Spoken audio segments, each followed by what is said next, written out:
ছয় মাথা 12 হাত বিশিষ্ট দেব সেনাপতির পুজো হয়ে আসছে মালদার হবিবপুর ব্লকের দক্ষিণ চাঁদপুর গ্রামে। এই কার্তিক পুজোর মূল আকর্ষণ রাতে 4 প্রহরের 4বার পুজো হয়। এছাড়া কথিত আছে পুত্র সন্তানের আশায় এখানে পুজো দিয়ে আসেন ভক্তরা। এমনকি ভক্তদের মনস্কামনা পূরণ হলে ছোট ছোট আকারে কার্তিক ঠাকুর দিয়ে থাকে এই পুজোয়। এই রেওয়াজ মেনে 66 বছর ধরে হয়ে আসছে এই পুজো। গ্রামের 4 ব্যক্তি পুত্র সন্তান লাভের আশায় এই পুজোর সূচনা করেছিলেন।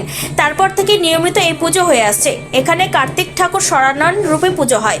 বর্তমানে জেলা ও জেলার বাইরে থেকে বহু ভক্তের সমাগম ঘটে এই পুজোয়। অনেকে এখানে পুত্র সন্তান লাভের আশায় মনস্কামনা করেন, পূরণ হলেই কার্তিক ঠাকুর দিয়ে থাকেন। পুজো উপলক্ষে 15 দিন ব্যাপী চলে বিশাল মিলন মেলার আসর। এছাড়াও বিভিন্ন সাংস্কৃতিক অনুষ্ঠান, আলকাপ গান অনুষ্ঠিত হয়ে আসছে এই পুজো উপলক্ষে। জেলা ও জেলার বাইরে থেকে বহু ভক্তের সমাগম ঘটে এই মেলা দেখতে।